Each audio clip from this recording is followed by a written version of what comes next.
Welcome to this ACE Insight webinar organised by ACE committees in Northern Ireland and Scotland on building a Scottish hydrogen economy.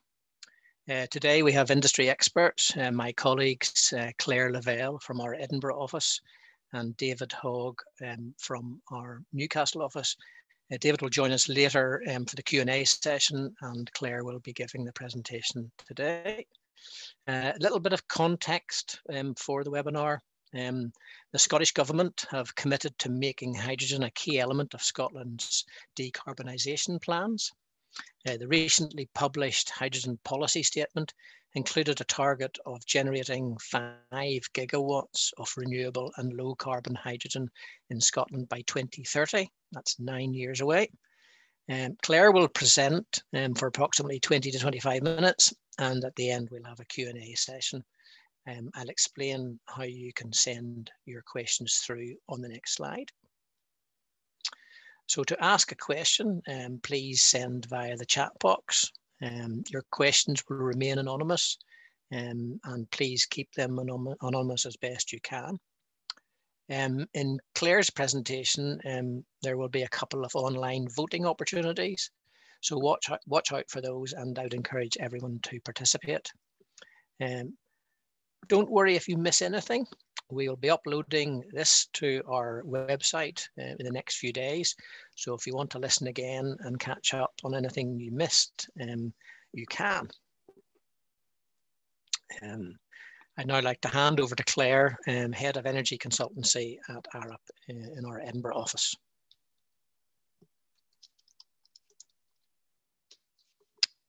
Great. Thanks, Paul, for the introduction. So as Paul said, my name is Claire Lavelle.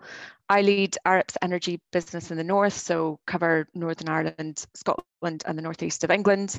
I'm also sit on the board of Scottish Renewables. I've got a particular focus on offshore wind, the energy transition and hydrogen. And I'm involved in a number of key projects in the hydrogen space, which includes supporting Scottish Government in developing their hydrogen policy, which is what I'm going to mainly talk about today. But I'm also involved in some other key hydrogen projects, some of which I'm also going to touch on in my presentation. So I just wanted to start by saying the long anticipated hydrogen economy is now within touching distance. So there's consensus from the Climate Change Committee, from UK and Scottish Government, that hydrogen is going to play a key role in decarbonising our energy system. It was point number 2 in Boris's 10-point plan. But why hydrogen and why now? And the answer to that really is about commitment to achieving net zero. So the requirement to wholly decarbonise our energy system means that we can no longer hide in the 20% and ignore the difficult to decarbonise industries. And that's where hydrogen really comes in. It's got the potential to be a viable solution for applications where electrification just doesn't work or isn't the most appropriate application. Net zero also means that we need this major shift in our energy system with a huge increasing reliance on electrification. And we've never had an energy system with one vector. The resilience of our system is dependent on its diversity, and a hydrogen economy will complement increasing electrification by offering that diversity. So the question isn't, is the hydrogen solution? The question really is, what does the hydrogen solution look like? Is hydrogen just going to target the really hard to decarbonise applications like industry and heavy goods vehicles, or is it going to replace hydrocarbons at scale and heat our homes? And for Scotland, the question really needs to be, how do we make the most of our natural capital, and in particular our huge green energy resources, to maximise our economic gain? So at Arup, we were asked that particularly challenging question last year by Scottish Government, Scottish Enterprise and Highlands and Islands Enterprise. And as Paul said, Scottish Government recognise that hydrogen is going to play this key role, and they're developing a hydrogen policy framework that ensures that they can both meet their decarbonisation targets, but also realise the full benefits of a green economy. And so they asked us to undertake a hydrogen assessment to inform their policy development.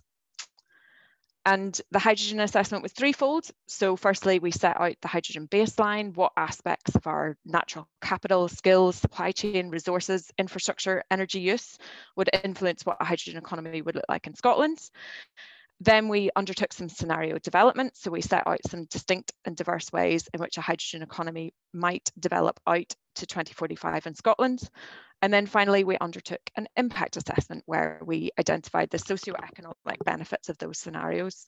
And to inform the baseline, we looked at the evidence, but we also took a very extensive engagement with industry here. And you can see a selection of the organisations that we consulted with in the process. So starting right at the start, hydrogen is the simplest and most abundant element in the universe, but only occurs naturally on Earth when combined with other elements. So for example, water, H2O, or methane, CH4. Due to this, sometimes people describe it as an energy vector, i.e. we can't go out and dig or drill for hydrogen. We have to input energy to create it in its elemental form prior to storing or using it. And use of hydrogen in our energy system isn't novel. So in Scotland, hydrogen has been used as an energy vector since the early 1900s, known as towns or coal gas. And even today, hydrogen is used extensively as an industrial feedstock, and it's produced in great quantities in industrial complexes like Grangemouth. And hydrogen can be produced in a variety of ways. I'm going to talk about that a little bit later. You can transport it like any other gas, so in pipelines, which is great and cheap over long distances, but you can also transport in road tankers over short distances or even in vessels. If it's stored correctly, it stays in place over long periods of time with little or no leakage or degradation. Longer term, higher volume storage is likely to be geological, but in the short term, you can opt for the more expensive above ground storage tanks. And like natural gas, you have a proportion of your storage within the pipelines themselves. And hydrogen can be used to decarbonise our energy demands, and it's the potential applications in heat, transport, industry, and electricity. And what's great about it is that it produces no carbon dioxide emissions at the point of use. So I think just stepping back a little bit, the ambition of our national energy policy is that we decarbonise, and we do that in a way that minimises cost to consumers and captures the widest economic benefits.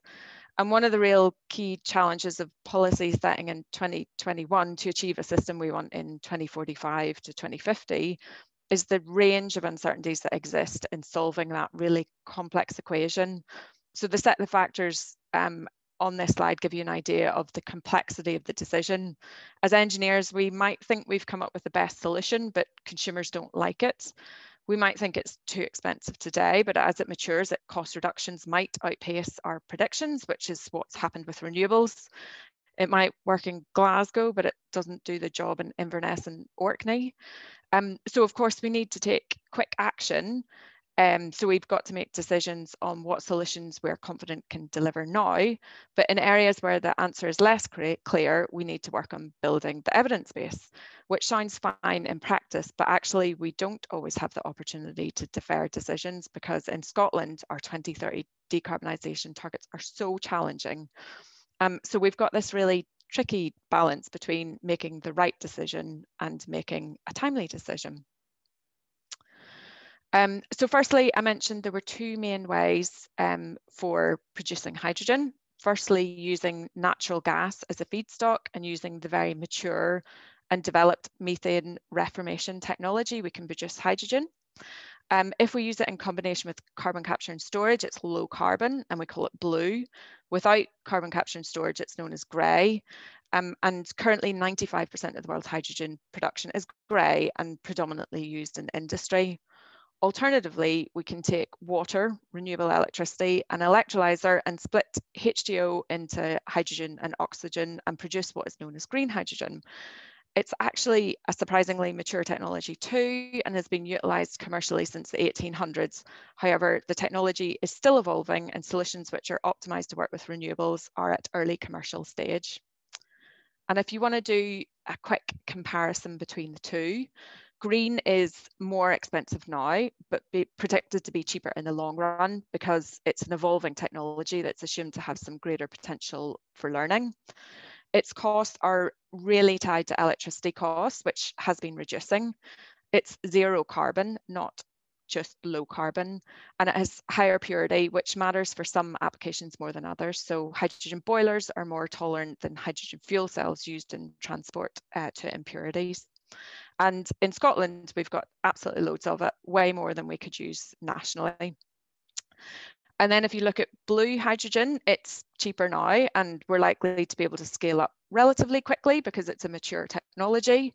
But because of the cost of carbon and natural gas, and because it's a mature technology, it's not likely to decline in costs, and actually it's more likely to trend slightly upwards. It's low carbon, it's not zero carbon, and depending on the process, we might be able to capture, say, 90 to 95% of that carbon, which obviously puts more reliance on offsetting in other areas.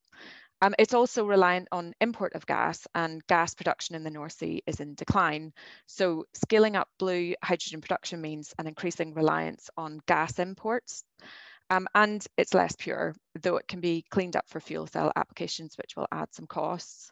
And the graph on the right showed what stakeholders in our engagement said about blue and green hydrogen, and there was absolutely some divergence, but our general view, the general view that we got in our response was that green was definitely the ultimate solution, but blue could play a key role in the short term. So we've got a bit of an opportunity for some interactive content here. And I'm keen to ask the audience and get your views on what role blue and green hydrogen will play in the hydrogen economy. So you can see there's some responses up there. So if you're a blue advocate, you think blue is going to be much cheaper in the short term, it's got to be our immediate focus, worry about green later, just go for blue, click the first one. If you think that blue plays a role in the short term, but actually we just also need to get on with green so that we can maximize economic benefits, secure jobs, and meet 2030 targets, then that's the second option. If you're a bit of a cynic and you think blue's an unnecessary distraction, it's really born from our addiction to hydrocarbons, it takes away focus from green. You want us to not worry about blue, just get on with green, then that's the third option. And then the final one is you're a bit of a cynic about hydrogen altogether. You think it's only a very niche solution. Neither technology is going to play a major role.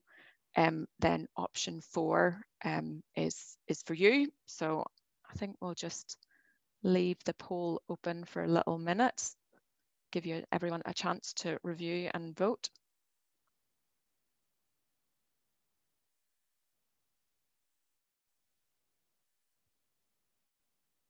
So yeah, chat now, how long do we leave this open for? Oh, I think we've got some results coming here. So, right, okay, interesting. Pretty well evenly split across all the alternatives, other than we need to get on option number 2. So you think go blue, but get on with green at the same time. Is quite common, and not too many cynics among you, but we've got a few that aren't convinced yet, which is interesting to see. So I will just close that there and move on. Great. So the image shows a really simplified view of our confidence of where hydrogen is the better solution compared to the alternatives. So existing hydrogen uses which are using grey hydrogen are likely to be fulfilled only by hydrogen and should be switched to blue or green. In transport, there's applications such as heavy goods vehicles or trains where electrification is really challenging and hydrogen might be economically or technically the best option. Then we move on to heating of all forms, and the jury's really out, and I'll talk about that in a little bit more detail. And then finally, there are applications like personal transport, where EV is so far ahead that it seems unlikely that hydrogen will play a major role in the short term. And power generation, where specifically in Scotland, we have so much renewables that there's less of a case. So just to talk about some of those in more detail, I'll start with transport. So I mentioned heavy goods vehicles. Electric alternatives aren't really there yet. Heavy goods vehicles weight creates huge range challenges for today's battery technology. Hydrogen's good in that it offers quick refueling, just like conventional vehicles. So great for HGVs and other commercials where you just don't want to spend extended time sitting about waiting for a charge. Hydrogen's also good for back to base fleets, so commercial and public sector like buses, where you don't need an extensive refueling network. You're able to provide hydrogen to your fleet in a small number of locations. And obviously there's challenges around infrastructure, like any decarbonisation of our transport. So for heavy goods vehicles, we're likely to require a network of refueling station that follows their routes. And because heavy goods vehicles generally move across Scotland, the UK and the EU, we're likely to be reliant on developing a refueling network in Europe too. And then finally, there's cost to consider. So transport fuel has a higher cost base than gas for heating. So using hydrogen for transport is an easier economic case than for heating applications. Hydrogen trains may be a good solution. So in particular on remote routes, it's likely to be more cost effective to use hydrogen rolling stock to invest the huge amount of capital to electrify a remote and not well utilised line. And the image here is of an Arup and Arcola project funded by Scottish Government, the University of St Andrews, where we're refitting an existing rolling stock with a hydrogen drivetrain to demonstrate the train on the Bowness and Kinnail Heritage Railway line just in time for COP26. And this is all about demonstrating Scottish supply chain to be able to deliver this type of retrofit project. And then on to the very controversial heating topic. And the reality is there's just no easy solution, and both hydrogen and electrification and a combination of both are being considered. At the start of it, electricity seems like an obvious solution. So if you produce green electricity, why not use it directly in a very efficient heat pump? But the seasonal nature of heating creates a real challenge for storage, which electricity just doesn't do well over those longer time frames. It will also require a huge investment in growth of the electricity network, and they're very impactful on consumers. So it needs consumers to have very energy efficient homes and can require them to implement substantial upgrades to their wider heating systems. So things like larger radiators and much more energy efficient homes. Hydrogen can be injected into the gas network. You can do it 100% and change out consumers' boilers with hydrogen ones, but you can also inject up to 20% by volume with existing appliances to reduce the carbon intensity of gas in the short term. It does require consumers to switch at once if you go to 100%, but the disruption is likely to be less than the installation of a heat pump because it's just the switch out of a boiler. Hydrogen can deal with interseasonal storage well, and you also have the benefit of utilising an asset you already have in the gas distribution network. But hydrogen is much higher cost than natural gas and probably more expensive than the unit cost of electricity.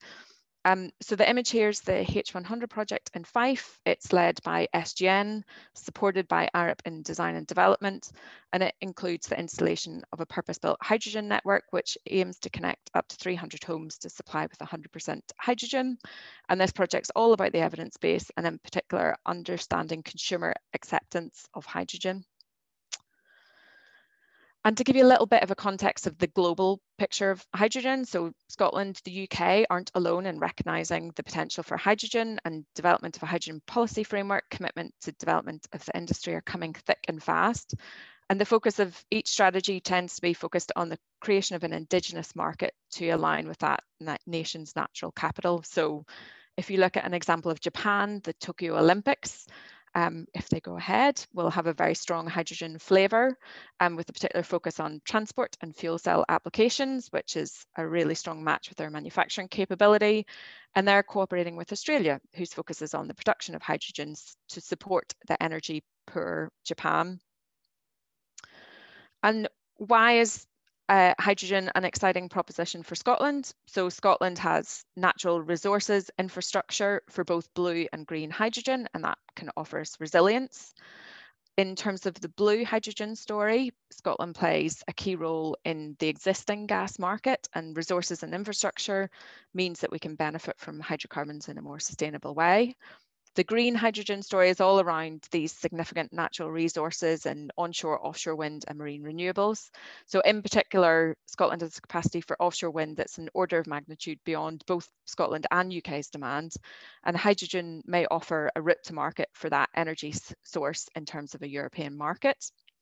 And our existing skills in both oil and gas and renewables are transferable into this sector. So that global picture showed that we aren't alone in recognising the opportunity of hydrogen, but nor are we significantly behind. And the map, which is already out of date, shows current and proposed hydrogen demonstration projects, and new ones are popping up all the time. And already we can see some regional differences in a developing economy. So in Scotland's islands, we've got these island integrated energy system, often tied to green energy, that are balancing supply and demand, and Orkney is a really good example of that. But then we also have industrial clusters with hard to decarbonise activities matched with blue and sometimes green, so looking to Grangemouth, the north, east and Shetland as well. And our work looked at the evidence base and what the industry was telling us, and we developed a number of scenarios. They were meant to represent credible but distinct alternatives, and the reality is the final outcome is likely to be somewhere in between. And we had 3 scenarios that we considered. So hydrogen economy, where hydrogen plays a major role, pretty much replaces gas, serves the Scottish and UK market through balanced mix of blue and green. We also considered a green export world where Scotland plays a significant role in exporting to Europe. We assume that it's served by green and not blue, as there's a premium put on zero rather than low carbon hydrogen. And what's absolutely critical to achieving this outcome is being able to produce and transport hydrogen from Scotland offshore wind, than hydrogen from solar in Southern Europe or beyond. And then finally, we looked at hydrogen playing a focused role and really just tackling those hard to decarbonise sectors. And these were some of the messages that came through in terms of competing demands. So hydrogen is part of the solution, and in Scotland we've got this huge economic opportunity, which is largely driven by the production of hydrogen. If we move early, we're more likely to be able to secure more of the supply chain and realise more economic benefits. But we also need to recognise that there's uncertainty and build the evidence base and make robust and timely decisions. And all of that needs a really clear vision and strategy and coordination across industry. So I think with that, that's the end of my presentation, but just one more chance to interact within the poll. So I think we're just going to launch a poll here asking, what's the most important action we should take to accelerate our hydrogen economy? So Scottish Government at the moment is developing their hydrogen action plan. They are thinking about how they're going to implement their ambition for 5 gigawatt of hydrogen production with Scotland. So here's a couple of options for you. I'm afraid you're only allowed to pick one that you think is most important. So do you think actually what we really need is business models for hydrogen production demand? We just need a clear route to market to be able to make the industry happen. Would you like to see some more demonstrators? Do you think there's real gaps in the evidence base and we've got to fill these before we can really move on to commitment to the industry? Do you think that actually it's really all about jobs? We've got to maximise economic benefits, so we've got to invest in securing manufacturing technology, make sure we get as much additionality, GVA and jobs as we can? Or do you think we need an industry body to plan, coordinate and enable delivery and make sure this all happens effectively or efficiently? And then finally, always one for the cynics out there, do you just want us to forget it all, concentrate on electrification and don't worry about hydrogen?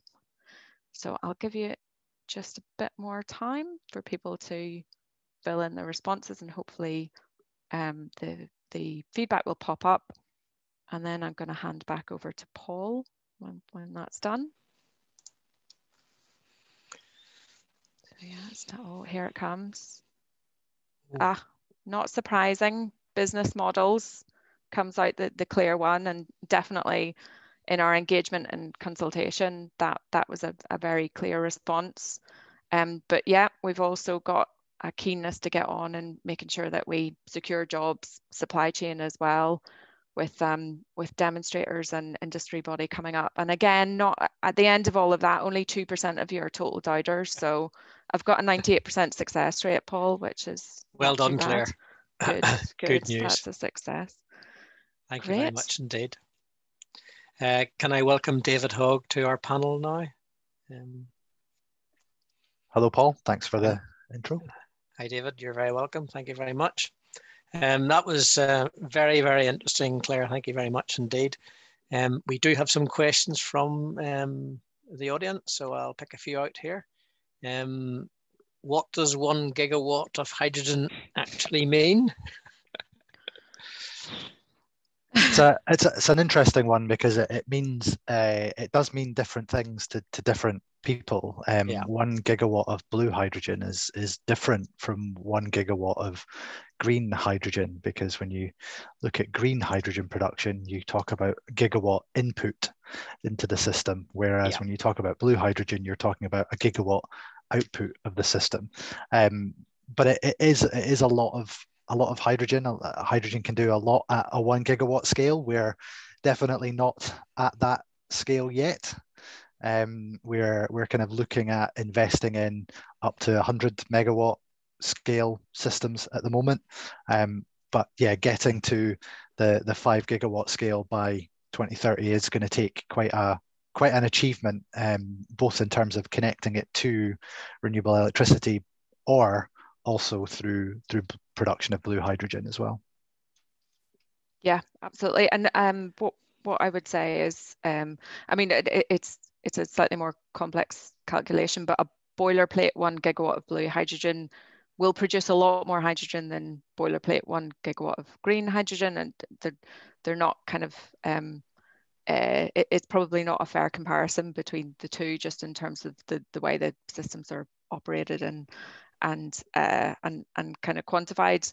But looking at the 5 gigawatts 2030 target, certainly if we decided that we were going to go all in for heating on hydrogen, and looking at what we need to deliver in Scotland, which is around about 50% of homes decarbonised by within the next decade, 5 gigawatt might not quite get us there as well. So we do need a lot of hydrogen to be able to decarbonise our energy system. Thanks, Claire. That certainly puts it in perspective. Have you considered the use of waste heat from industrial processes for high temperature steam electrolysis to reduce the cost of hydrogen production? So within this particular project, no is the answer. We didn't look in the hydrogen assessment at any one particular system that could produce hydrogen. It was, obviously you can tie it into an offshore wind farm, but we didn't identify particular wind farms that you could tie it into, or then particular types of electrolyzers that you could use on that one type of technology. We are aware that that exists, but it wasn't. We didn't go into that level of detail within this assessment. It might be a good use of waste heat from, for example, an energy from waste plant. Because I mean, certainly we're planning one in Belfast, and it's not in a particularly useful location where you could actually use the heat Yeah, easily. This participant was surprised to see. Sorry, go on, Claire. Yeah, I was just going to say, Paul, I think there's a lot of opportunity to kind of optimize the right production capacity with the right demand set. So it's like, whether or not there's one technology and one application that will win out, I actually think there's probably an opportunity for a range of applications that are kind of optimized for whatever situation they're put in. So where electrolyzers might work and where steam methane reformation might work is very much about kind of local factors. So definitely. Yeah. Your graph actually, which showed the cost of green hydrogen into the future and blue hydrogen, is quite interesting. I wasn't aware that blue hydrogen was that much cheaper, but clearly that's one of the keys is getting the cost of green hydrogen down. Yes.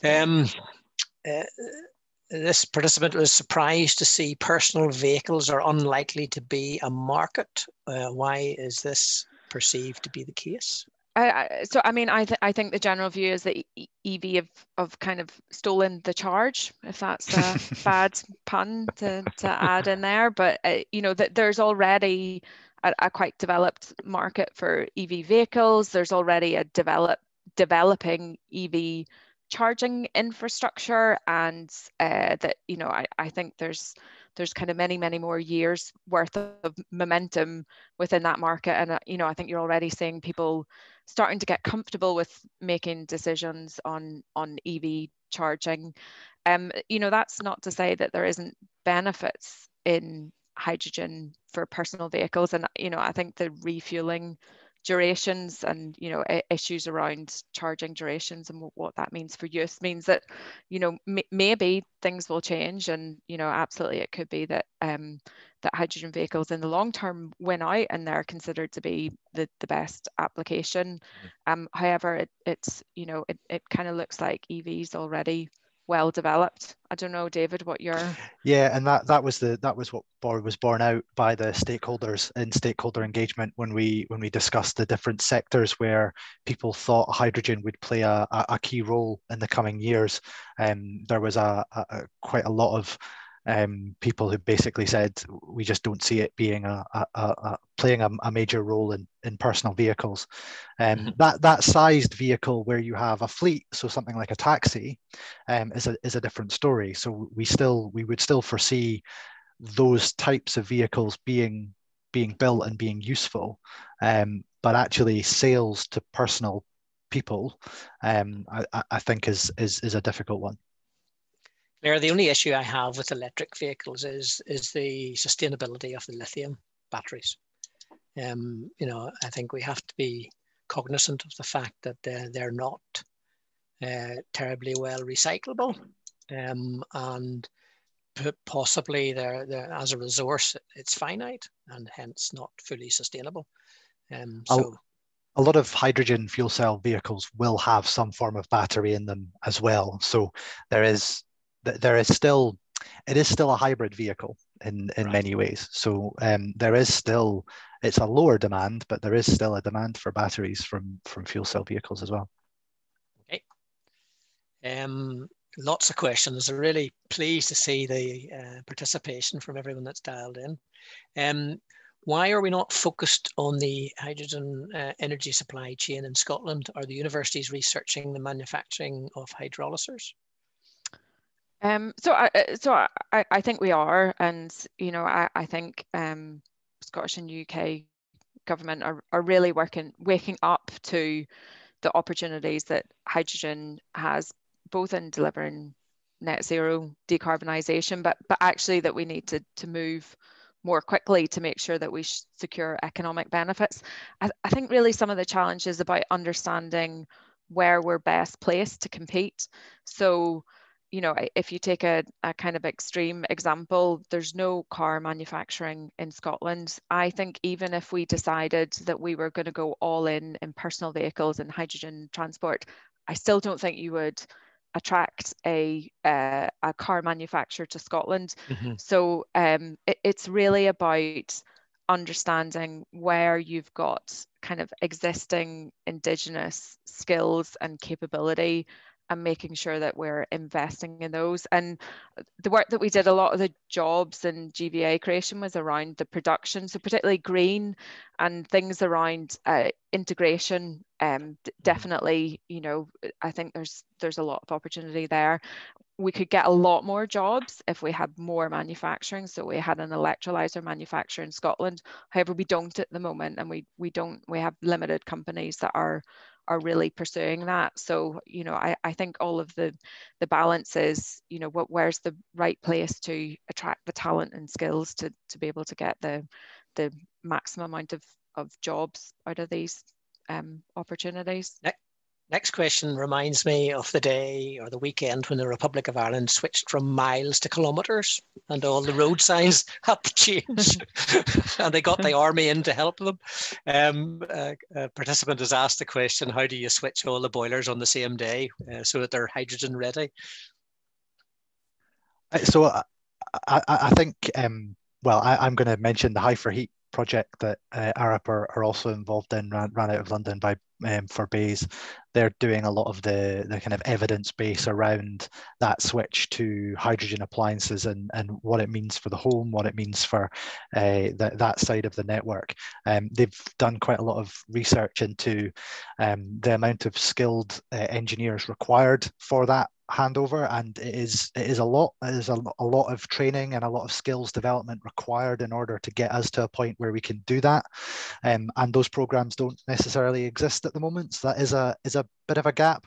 The actual final switching over of things, that we switch over things all the time, and generally it's a case of, as you say, getting things ready beforehand. So you've got everything ready before the switch, and it's not a case of everyone having to go in and change every appliance on that actual day. So that shouldn't be too difficult.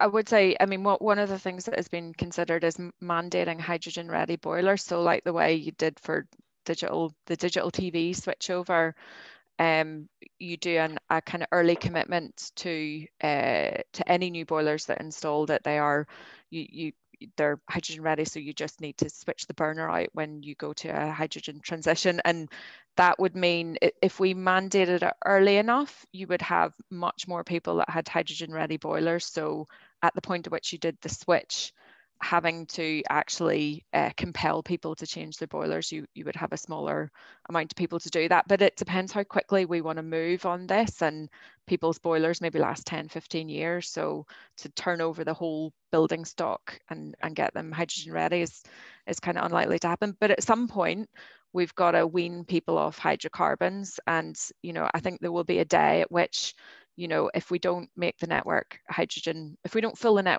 gas network with hydrogen, we'll be saying to people, we're turning it off.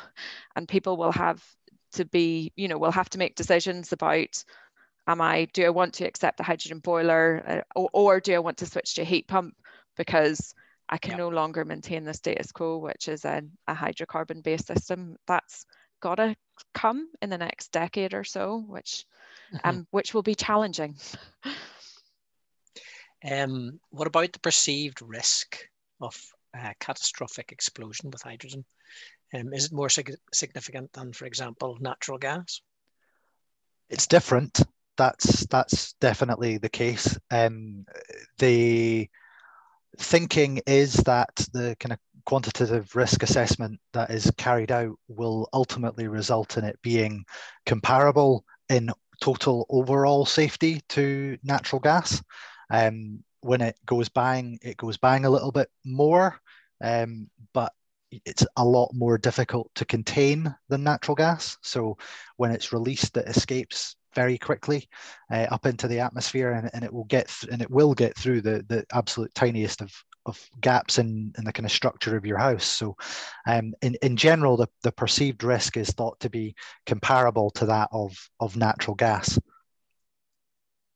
Okay, thanks, David. Next question, is there an issue with the usable volume of hydrogen within a cylinder for transport? That is, when the pressure within the cylinder drops with use, then the remaining hydrogen cannot be used? Yeah, as with any stored gas or any stored anything, once you drop below the minimum threshold for being able to actually push that out, then you won't be able to get any more out. So for example, you might have a 350 bar pressure hydrogen storage tank in your vehicle, but actually the usable amount in that is more like 349 bar, because that last little bit is just there and you're not going to get it out. That's not at all dissimilar to batteries, who, when your electric car reads 0, that battery isn't flat. That battery is quite a long way from being flat, actually.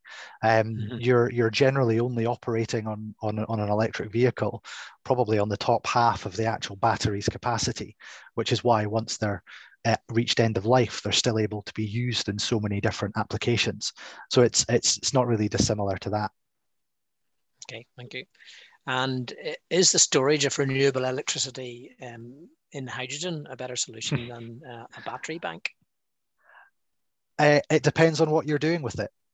And hydrogen is a great whole system solution. It can do a lot of things in a lot of different areas, including hard to decarbonize areas. But if you're just talking about taking renewable electricity and then within the next day, week, turning it back into electricity at a peak time, then a battery bank is significantly more efficient and is going to be significantly cheaper for you in the long run. So it really does depend on your end use of the energy. Yeah, I mean, I think fundamentally an energy system where we've got more interactions, we've got more integration between electricity and hydrogen and all of those uses, and that enables us, we've got a more flexible system that enables us to better manage supply and demand. I think hydrogen can play a really beneficial role in that. But yeah, as David said, it's not, you know, for kind of arbitrage, short-term electricity to hydrogen back to electricity again, it's not particularly efficient, and I don't think that's a kind of mainstream use. It's more take a look at the bigger picture and what it does in terms of that interseasonal storage. So the problem that we've got of like really big, huge peak winter heating demands and very small summer heating demands are that kind of large scale geological storage, or better management of a system at a local level, I think, are where storage makes sense. Participants asked, Claire, how much impact will the proposed hydrogen business model CFD have and why?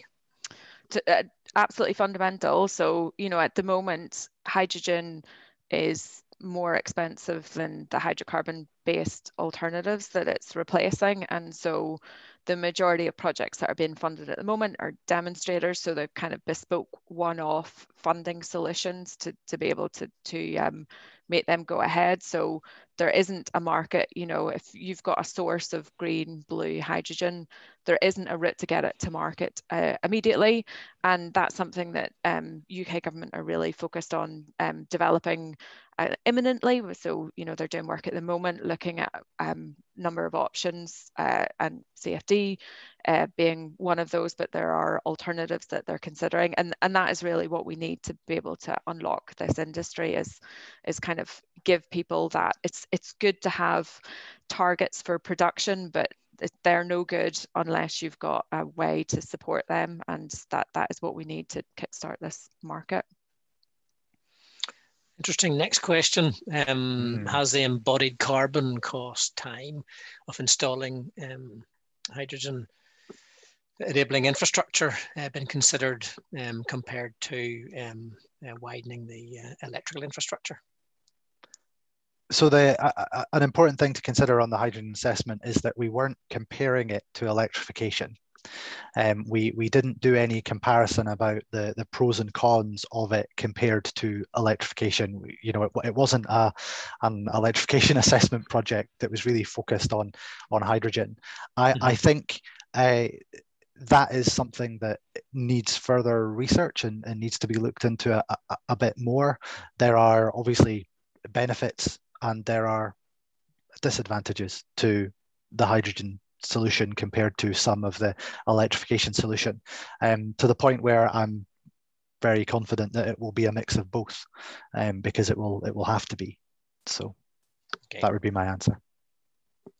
Thanks, David. Do we believe we've enough capacity to build electrolyzers to fulfill the need, and have we the materials to do it? It's a great question. The answer at the moment is no. Around Europe, there isn't really the capacity to build enough electrolyzers, which is why companies like ITM Power are investing very heavily in their production capacity. So all of these kind of larger electrolyzer manufacturers are now at the point, I think, where they've probably gone through 10, 15 years of trying really hard to push their technology to market, and not necessarily had the greatest of times, but now there's a real market pool for them to deliver these technologies. I think they're pretty much all looking at massively scaling up their production capability. So I think by the time we need them, I hope there will be enough capacity, but there's definitely a bit of a log jam at the moment, which is resulting in longer lead times on a lot of the systems for projects that are trying to happen right now. Mm-hmm. Yeah, I mean, what I'd say is there's certainly a buoyant and diverse market for electrolyzer suppliers, like both within the UK, Europe, and globally as well, and a number of kind of major manufacturers that, you know, either have been producing electrolyzers for many decades, but because you know, electrolyzers are, though there's evolutions in the technology that are needed to better match renewables. Actually, there's mature electrolyzer technology that's existed for many decades, or even 100 years, I think, is the NEL technology. So, you know, there are lots of credible manufacturers that I think, you know, given the market, could absolutely scale up to meet the demand. But yeah, if you put an order for a manufacturer in today, you're not going to get one in a couple of months. You might be lucky to get one within a year. Participant has asked, what is the efficiency of producing hydrogen from input to usable output? That depends on what your usable output is. To be honest with you, I'm not trying to dodge the question. So if you talk about usable input electricity for green hydrogen, your electrolyzers somewhere between 60 and 70% efficient at producing hydrogen. But in theory, you could also recoup some of that heat. It'll be low grade heat, but you could recoup that, getting the overall efficiency up to 90%. Then you've got your, say, 60% hydrogen. If you're putting that in a boiler because all you need is heat, then you're getting 95% efficiency. So, you know, you're sitting at 50 to 55, give or take, percent overall efficiency. If you're putting that back into a fuel cell, again, you're probably getting 60 to 70%.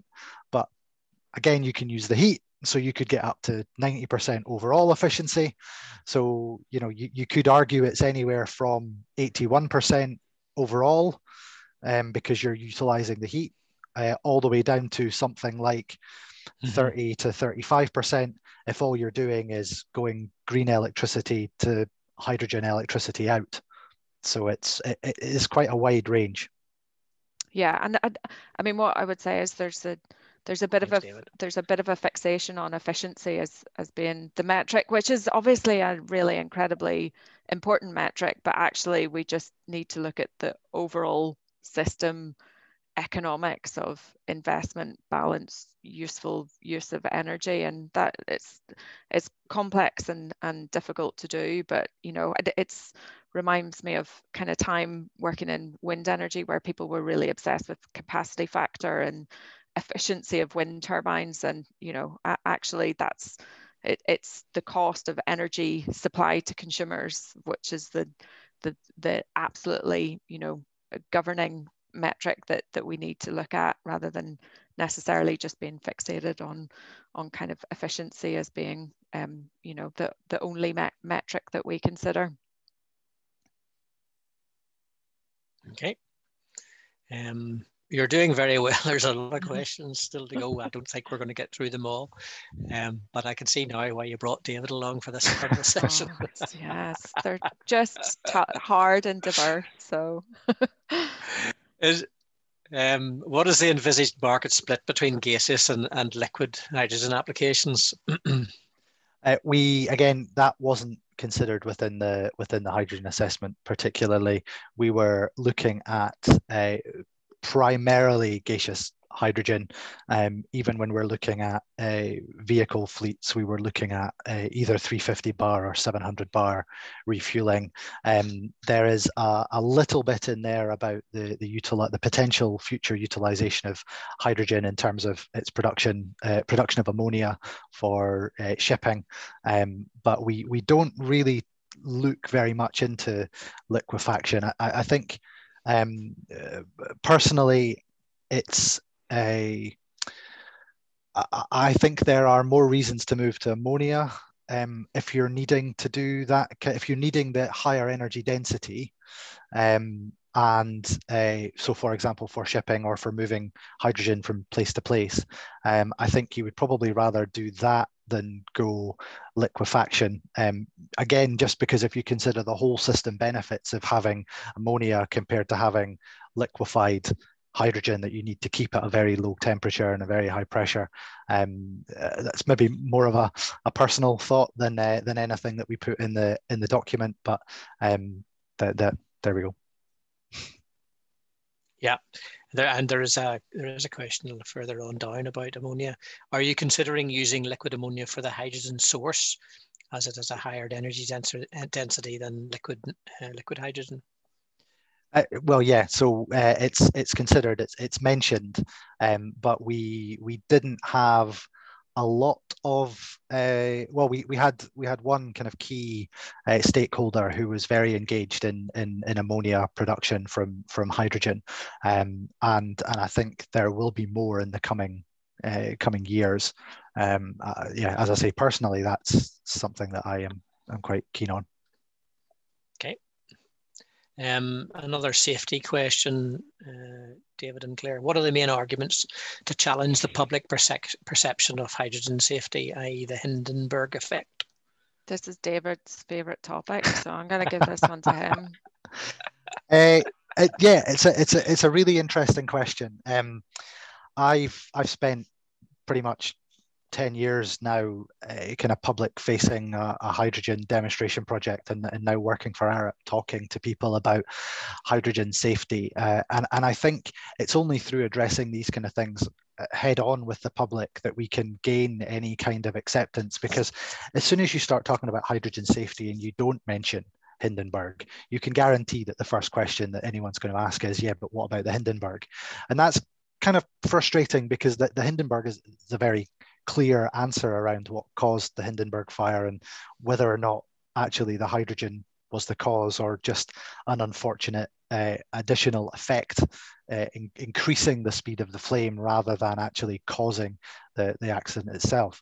So I think there does need to be a lot of public perception work, and certainly SGN, I know, are very focused on that public perception piece. It's something that we've focused on a little bit less in the hydrogen assessment. It's more of a technical and economic assessment, but yeah, there does need to be really challenge up front around hydrogen. This is hydrogen. It's actually safe because X, Y, and Z. These things happened because of ABC, but where we are now, we think we're in a very good place. Yeah, and I think it's about just that transition to making consumers comfortable and happy. So, you know, if you look at Aberdeen, have a large fleet of vehicles, taxis, buses, and, you know, so I think that kind of normalizing of hydrogen as a solution is really how you bring consumers along with you. But, you know, you have to do a very careful and planned transition to get people to the place where they feel like that. Okay. Is it realistic to consider using a fleet of vehicles, lorries for haulage, for example, for a major construction project in, say, the next 5 years? So next 5 years, I think yes. You know, I think 5 years certainly gives you enough time to produce hydrogen at enough scale to supply. It gives you enough time to kind of develop a market for use. I think the work that really needs to be done is, you know, considering how that would look in terms of wider infrastructure. So, you know, there's no point in just having hydrogen at one location. You know, you need a network of hydrogen refueling locations that kind of fit with that fleet of vehicles. So I think it's about a planned transition to be able to achieve that. But I certainly think 5 years we should be planning to be able to make those demonstrate that type of technology at scale within that time scale. I don't know, David, if you... That's pretty much what I would have said. probably you put it more eloquently than I did. So. Well, I've certainly heard that there are major European engine manufacturers looking to be producing hydrogen engines and or hydrogen fuel cell vehicles in the short to medium term, I would have said. Mm-hmm. Absolutely. Okay, we are running out of time, so I'm going to ask one or two more questions, and then we'll wrap up. Good question from a participant. If we can't make hydrogen work, what is Plan B? I think in some instances, hydrogen is Plan B. So Plan A for things that are easy to decarbonize is electricity. So, yeah. You know, for example, the power sector has already gone through Plan A. We've got a great renewable resource, so we're using it to decarbonize the electrical sector. I think hydrogen is Plan B. We can use hydrogen within the whole system in order to decarbonize the harder to reach areas like industrial heat. You know, as we've discussed already in Claire's presentation. Beyond that, there are things that are potentially going to be impossible to decarbonize in the short term, in which case you have to start looking at offsets, or is there another technology coming along that mm-hmm. could support that? Even with hydrogen, you know, you're still going to need some amount of carbon offsetting to hit net zero by 2045/2050, whenever you are, whatever country you're in. So there is going to be that need for carbon offsetting. We just need to drive how that's going to work properly, which I don't think there's enough around how that's going to work properly at the moment. Yeah, and I mean, I don't think we attest to being able to say we know exactly what the end system's going to look like, and I think it is about, you know, systematically understanding the right application in the right location that fits within the whole system solution. But like, yeah, if we don't, if we for some applications where electrification just doesn't work and there are no alternatives, and we don't deliver hydrogen, which I feel quite cynical that we wouldn't, because we create grey hydrogen at the minute, why we wouldn't provide renewable alternatives to that. You know, I think there are things like carbon tree planting and BECCS, which is, you know, a biomass and carbon capture and storage, which is the net zero part of net zero. But, you know, the more reliance we put on that, I think the more challenging it will to actually get to that net zero point. So thanks, Claire. One final question. I take it the work we've done for the Scottish Government is publicly available on the Scottish Government websites? It is. I should have put a link up, but if you just Google Scottish Government Hydrogen Assessment Arup, you will find it. It is the whole report is there to read. So brilliant. I think we're out of time. Many thanks, everyone, for listening, and we hope you found that interesting. On the ACE website, there are a number of upcoming webinars which might be of interest to you. More information is on the screen now. I hope. There they are. Can I say a very big thanks to Claire and David for an extremely informative talk and a challenging and interesting question and answer session. It was great fun, I have to say. Thanks to you both. Just a reminder that we have recorded this webinar, and we'll send you a link so that you can refer back to it if you need to. Claire's slides will also be added to the AC website in due course and will be available to AC members. So yeah, time to go for lunch. Thank you all very much and see you next time. Cheers. Thanks, everyone. Thanks all. Bye.